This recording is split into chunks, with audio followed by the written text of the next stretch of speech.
बदलते भारत की शान।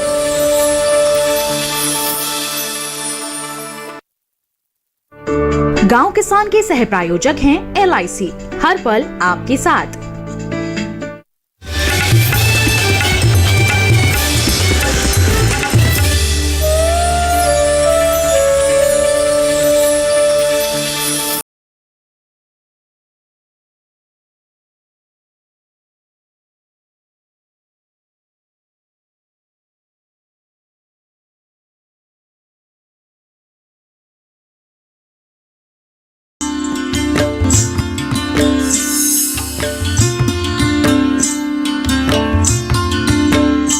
नमस्कार, आप सभी का स्वागत गांव किसान में। मैं हूं मुकुल शर्मा।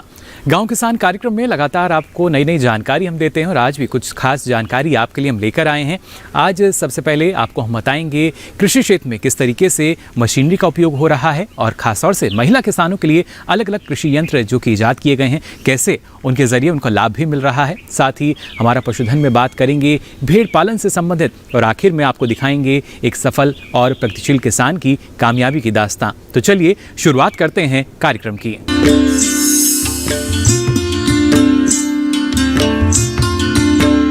किसान बहनों भाइयों, आइए सबसे पहले खेती किसानी में आपको हम बताते हैं कैसे कृषि क्षेत्र की बात की जाए या खेती किसानी की ही बात क्यों ना करें तो इसमें मशीनरी का जो इस्तेमाल है किस तरीके से बढ़ा है। नई और आधुनिक तकनीक का इस्तेमाल होने लगा है और इसमें मशीनरी की महत्वपूर्ण भूमिका नजर आती है। लेकिन खासतौर से इस मशीनरी को जो हमारी महिला किसान हैं उनके लिए भी ईजाद किया गया, यानी अलग अलग तरह के कृषि यंत्र उपकरण हैं जिनका इस्तेमाल महिलाएं बखूबी कर रही हैं।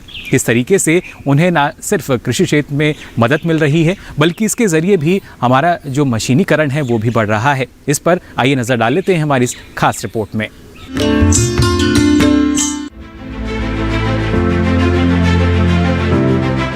कृषि यंत्रों ने आधुनिक खेती को काफी सरल और सहज बना दिया है। कृषि में छोटे छोटे काम हो या बड़े, हर स्तर पर ये यंत्र खरे उतर रहे हैं। इसके अलावा इनकी सबसे अच्छी बात यह है कि महिला किसानों द्वारा भी इस्तेमाल किया जा रहा है। लंबे समय से महिलाएं खेतों में बराबरी से पसीना बहाती आ रही हैं। वहीं समय के साथ ही महिलाएं आधुनिक तकनीकों को भी अपना रही हैं। यही वजह है कि आप महिलाओं को खेतों में ट्रैक्टर चलाते भी देख सकते हैं। आज सरकार महिलाओं को प्रशिक्षण दे रही है, इस वजह से महिलाएं भी अहम भूमिका निभा रही हैं। महिला किसान कहां से ले प्रशिक्षण और प्रशिक्षण के दौरान कौन कौन सी सुविधाएं मिलेंगी? महिलाओं के लिए 3 दिन की ट्रेनिंग की व्यवस्था की गई, जिसमें उनको जेंडर फ्रेंडली इक्विपमेंट यानी वह मशीनें जो महिलाएं आसानी से चला सकती है। उदाहरण के लिए भुट्टा छीलने की मशीन, आलू की चिप्स बनाने की मशीन तथा ग्राउंड नट डिकार्टिकेटर जो मूंगफली के छिलके को अलग करता है, इस तरह की मशीन जो कि महिलाएं आसानी से चला सकती हैं, उनको ट्रेनिंग दी जाती है। इसमें महिलाओं के आने जाने के किराया तथा रहने की निःशुल्क सुविधा तथा 300 रुपया प्रतिदिन के हिसाब से दिया जाता है। यदि कोई ग्राम पंचायत अपने ग्राम में ही ट्रेनिंग करवाना चाहता तो हमारे जो कर्मचारी अधिकारी वो मशीनों को ले जा करके उनके ही गाँव में 3 दिन का प्रशिक्षण देते हैं, ताकि महिलाएं ट्रेवल ना कर सके और अपना दैनिक कार्यक्रम भी कर सकें। तो हम अनुरोध करेंगे कि महिलाएं जेंडर फ्रेंडली इक्विपमेंट चला करके अपना कार्य कर सकते हैं तथा महिलाओं को ट्रैक्टर चलाना, कंबाइन हार्वेस्टर या बड़ी मशीनों के बारे में भी प्रशिक्षण उपलब्ध है। वो अपनी सुविधा अनुसार प्रशिक्षण ले सकती हैं। कृषि यंत्र जितने सहूलियत भरे होते हैं उतने ही जोखिम भरे, क्योंकि अधूरी जानकारी इन यंत्रों को चलाते समय भारी पड़ सकती है। ऐसे में किसानों को कुछ खास बातों का ध्यान रखना चाहिए। विशेष रखरखाव से कृषि यंत्रों से लंबे समय तक लाभ लिया जा सकता है। साथ ही दुर्घटना होने की आशंका को कम किया जा सकता है। रोज काम शुरू करने से पहले और बाद में यंत्रों की साफ सफाई करें। जरूरत पड़ने पर पानी से भी सफाई करनी चाहिए। कार्य करने से पहले व बाद में यंत्रों के नट बोल्ट की जांच अवश्य करें। कमी होने पर नट बोल्ट को तुरंत दुरुस्त कर दें। मशीन के घूमने वाले भागों में मोबिल ऑयल या ग्रीस अवश्य डालें। कृषि यंत्रों के घिस चुके हिस्सों में धार लगा लेनी चाहिए। फसल सुरक्षा यंत्रों का परीक्षण के अंतर्गत कैलिब्रेशन कर समायोजन करें। सभी प्रकार के स्पेयर के नोजल के छिद्र अच्छी तरह से साफ कर लें। दवाई टैंक को धोकर रखें जिससे जंग इत्यादि ना लगे। इनके अलावा और कौन से ध्यान देने योग्य पहलू हैं, आइए जानते हैं विशेषज्ञ से। हम सभी किसान भाइयों से अनुरोध करते हैं कि कोई भी मशीन चलाने के पहले उसके बारे में तकनीकी जानकारी हासिल कर लें। सभी प्रकार के नट बोल्ट टाइट करें, ग्रीसिंग ऑयलिंग के जो पॉइंट हैं उनको करें, ढीले ढाले कपड़े ना पहने, नशा इत्यादि ना करें और सावधानी पूर्वक कार्य करेंगे तो दुर्घटनाएं नहीं होगी। फिर भी जाने अनजाने में थ्रेशर से या केन क्रशर मशीन से या अन्य प्रकार की मशीनों से कभी हाथ कट जाता है, कभी आँख चोट लग जाती है। उसके लिए हम कहेंगे कि प्रधानमंत्री सुरक्षा बीमा योजना लें, ताकि इस तरह की खतरनाक मशीनों के उपयोग से अगर कोई अंग भंग या कोई नुकसान होता है उसकी प्रतिपूर्ति की जा सके। तो जाना आपने कैसे हर स्तर पर जो मशीनें हैं उनका इस्तेमाल किया जा रहा है। फिलहाल गांव किसान में यहाँ वक्त तो चला एक छोटे से ब्रेक से लौटेंगे तो हमारा पशुधन में बात करेंगे भेड़ पालन की। आप बने रहिए दूरदर्शन किसान पर।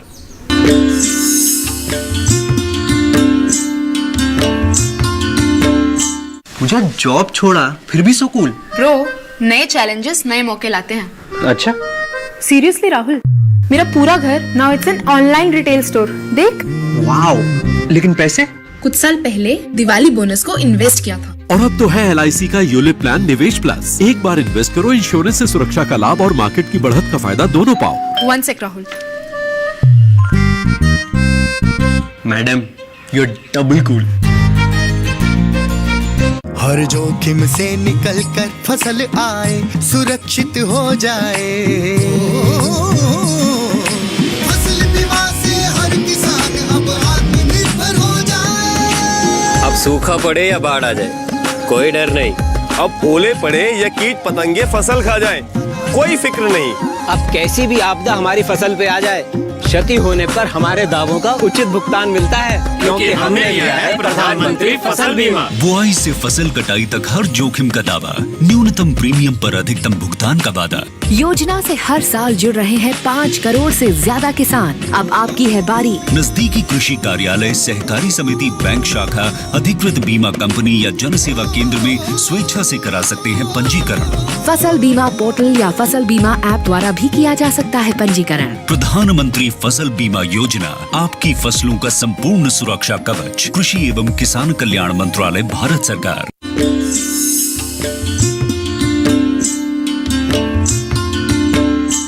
ब्रेक के बाद आप सभी का एक बार फिर स्वागत गांव किसान में। अब आइए हमारा पशुधन में आज आपको हम जानकारी देते हैं भेड़ पालन से संबंधित। भेड़ पालन व्यवसाय की अगर बात की जाए तो यहाँ अच्छा मुनाफा आपको तभी मिल सकता है जब आपने अच्छी नस्ल का चयन किया हो, और इसी के लिए नस्ल सुधार जैसे जो कार्यक्रम हैं वो भी चलाए जाते हैं, जिससे और बेहतर प्रजनन क्षमता जो है वो आपके पशु की हो सके। और किस तरीके से भेड़ पालन आपके लिए मुनाफे का सौदा साबित हो सकता है, आइए जान लेते हैं इस रिपोर्ट में।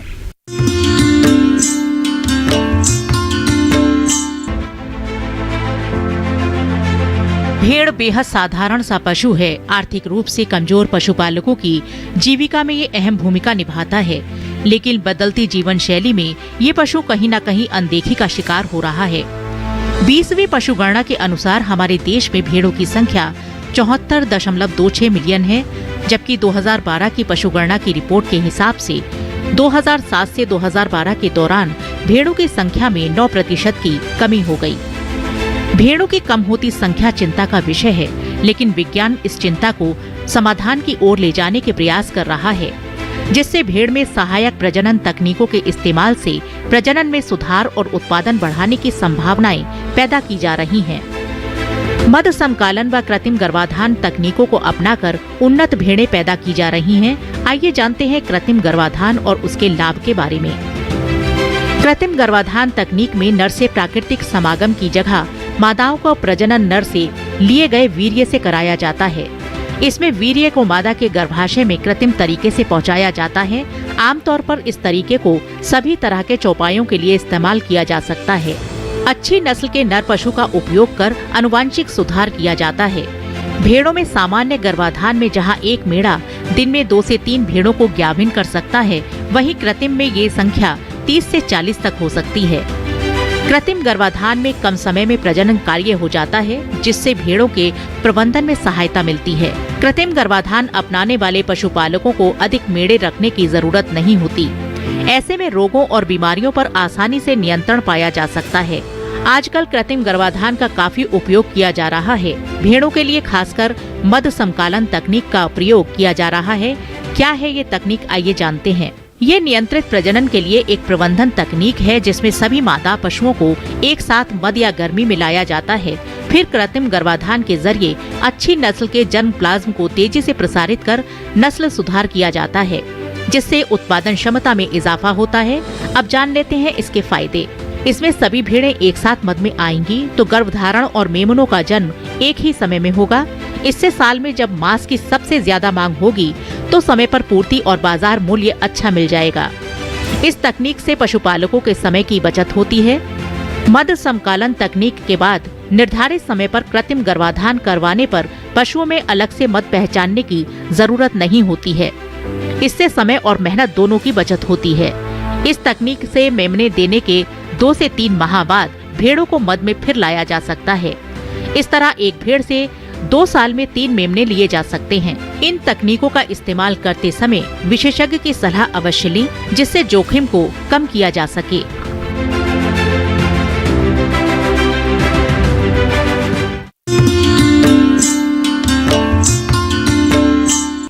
तो जाना आपने कैसे भेड़ पालन को और अधिक लाभकारी आप बना सकते हैं नस्ल सुधार करके भी। अब आइए आगे बढ़ते हैं और नजर डाल लेते हैं इस माह के पशुपालक कैलेंडर पर। इस माह में तापमान में कमी होना लाजमी है। ऐसे में पशुओं को ठंड से बचाने के उपाय करें। रात के समय पशुओं को खुले में ना छोड़ें। सर्दियों में मौसम में पशुओं के आवास का बेहतर प्रबंधन करें। समय रहते आवास की छत पर घास फूस से ढक दें। दिन के समय पशुओं को खुली धूप में बांधें, क्योंकि सूर्य की किरणों में विषाणु को नष्ट करने की क्षमता होती है, जिससे बीमारियों की आशंका कम हो जाती है। तापमान में कमी होने पर पशु के शरीर को गर्म रखने के उपाय करें। पशुओं के शरीर को कपड़ा या जूट की बोरी से ढक दें। पशुओं में रक्त संचार बेहतर बनाए रखने के लिए पशुओं को हल्का व्यायाम कराएं। खुरपका, मुंहपका रोग, गलघोटू, लंगड़ी बुखार, चेचक आदि रोगों के टीके यदि अभी तक नहीं लगवाए हों तो कृपया समय रहते पशुओं का टीकाकरण करा लें। इस मौसम में कफ, निमोनिया और खांसी संबंधित रोग होने की स्थिति में पशु चिकित्सक से परामर्श लेकर ही पशु को दवा दें। दुधारू पशुओं को थनैला रोग से बचाने के लिए पूरा दूध निकालने और दूध दुहने के बाद थनों को कीटाणुनाशक घोल से धो लें। इस मौसम में पशुओं के आहार में खनिज लवण की निर्धारित मात्रा दें। इस मौसम में पशुओं को दलहनी हरा चारा जैसे बरसीम, ल्यूसन, जई दें। साथ ही इस समय शुष्क पदार्थ का 1/3 भाग और बाकी हरा चारा होना चाहिए। इस समय पर्याप्त मात्रा में हरा चारा उपलब्ध रहता है, लेकिन पशु का स्वास्थ्य बनाए रखने के लिए निश्चित मात्रा में ही हरा चारा दें, नहीं तो अफारा होने की आशंका बनी रहती है।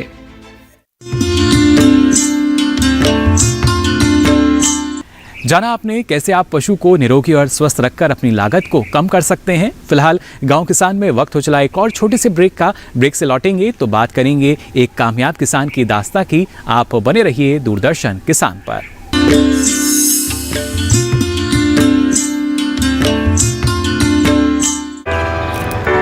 My journey of insurance and investments began at the same time when I invested in LIC SEEP. In this fast-moving world, SEEP can balance your funds with security and growth. SEEP will take care of the ups and downs of the market and will give you fruitful results so that you enjoy the ride. And when SEEP is with you, you can soar high. LIC's unit-linked insurance plan SEEP offers savings and protection so that you can soar high in your life. LIC, हर पल आपके साथ। स्वयं सहायता समूह, गांव की स्वयं सहायता दल को मिले आत्मनिर्भरता का बल। बैंक ऑफ इंडिया प्रस्तुत करता है स्वयं सहायता समूह योजना। पाइए बिना कोलैटरल के 20 लाख रुपए तक की वित्तीय सहायता सिर्फ 7% ब्याज दर एवं न्यूनतम प्रलेखीकरण और सरल प्रक्रिया के साथ। 2.5 लाख रुपए तक की सीमा हेतु कोई प्रसंस्करण प्रभार नहीं। नियम एवं शर्तें लागू। बैंक ऑफ इंडिया, रिश्तों की जमा पूंजी।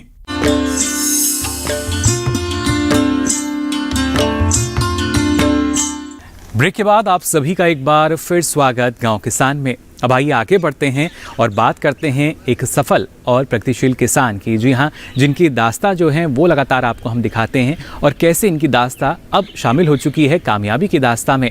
आज हम बात कर रहे हैं हरियाणा के एक किसान की जिन्हें पद्मश्री पुरस्कार से सम्मानित भी किया गया है। इनका नाम है कंवल सिंह चौहान। किस तरीके से इनकी कामयाबी का सफ़र रहा और कैसे कृषि क्षेत्र में इन्होंने अलग अलग बुलंदियों को छुआ, आइए देख लेते हैं इनकी कामयाबी की इस दास्तान में।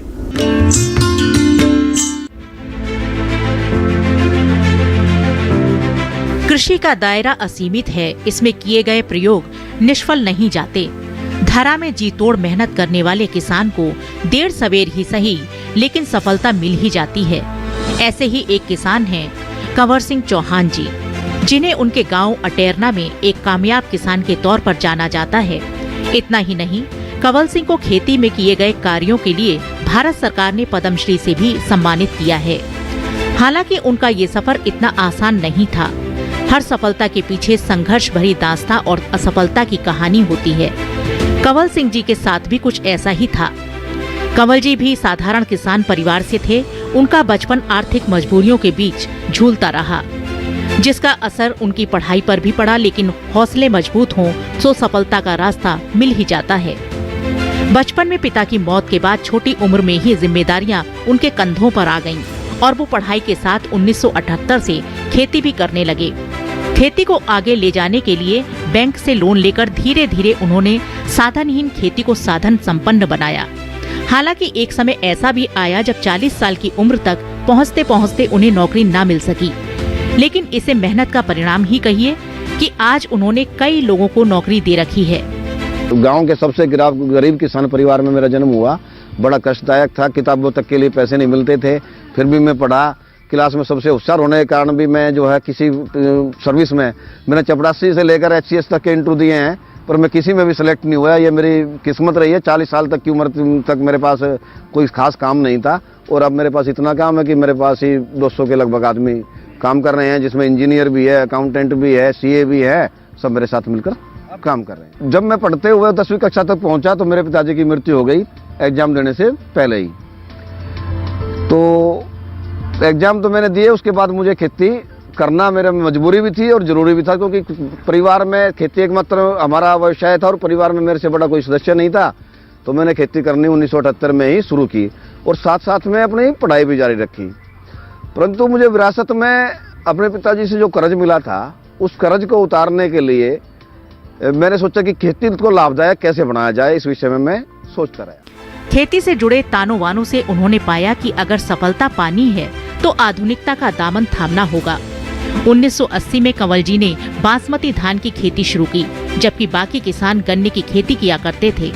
किसानों ने अलग राह पर चल रहे कंवल जी को बासमती धान की खेती में काफी मुनाफा हुआ।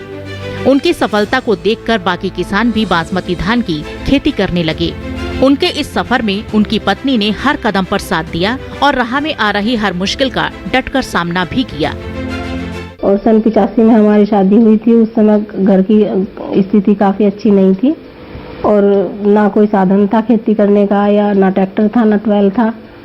2 कमरे थे घर में और काफी संघर्ष करना पड़ता था रोजी रोटी कमाने के लिए। कंवल जी ने करीब 10 साल तक धान की खेती की, लेकिन हालात यहाँ भी उनकी परीक्षा लेने के लिए काबिज थे। इससे निपटने का एक ही रास्ता समझ आ रहा था और वो था धान की जगह कुछ और उगाना। इसके बाद डेयरी व्यवसाय शुरू किया, लेकिन ये कदम भी हालात नहीं बदल सके। निराश कंवल जी ने पूसा संस्थान का रुख किया, जहाँ उन्हें बेबी कॉर्न की खेती करना सुझाया। 1997 में उनका ये कदम टर्निंग पॉइंट साबित हुआ। यहाँ से उन्होंने इंटीग्रेटेड खेती पर किस्मत आजमाई, लेकिन यहाँ भी एक समस्या इंतजार कर रही थी और वो थी मंडी में उपज का सही दाम न मिलना।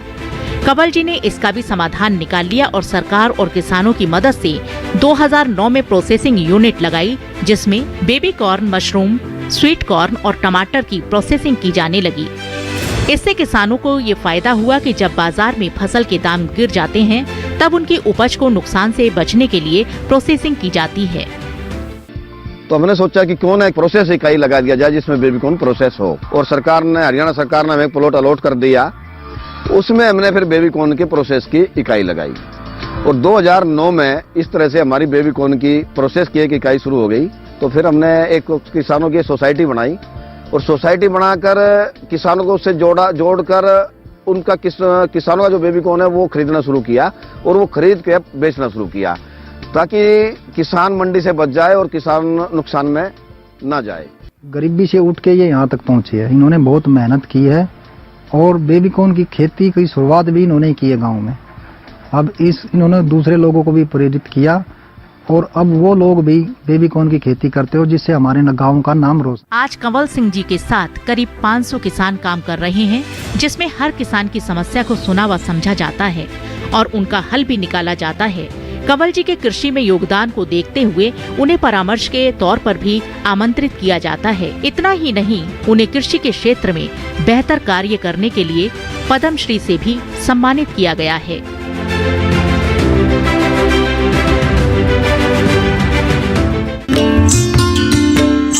तो देखिए आपने कंवल सिंह जी की कामयाबी की ये दास्तां। हम उम्मीद करते हैं ऐसी ही दास्तां आपकी भी हो, आप भी कृषि क्षेत्र में नित नई ऊंचाइयों बुलंदियों को छूते रहें और दूसरे किसानों के लिए प्रेरणा का स्रोत बन सकें। इसके साथ ही आपको बता दें, आप ये सारी जानकारी जो है देख सकते हैं डीडी किसान के यूट्यूब चैनल पर। इसके लिए आपकी टीवी स्क्रीन पर जो QR कोड दिखाया जा रहा है, इसे आप स्कैन कीजिए, फिर ये सारी जानकारी यूट्यूब के माध्यम से आप कभी भी कहीं भी देख सकेंगे। फिलहाल आज के लिए इस खास कार्यक्रम में बस इतना ही। दीजिए इजाजत, नमस्कार।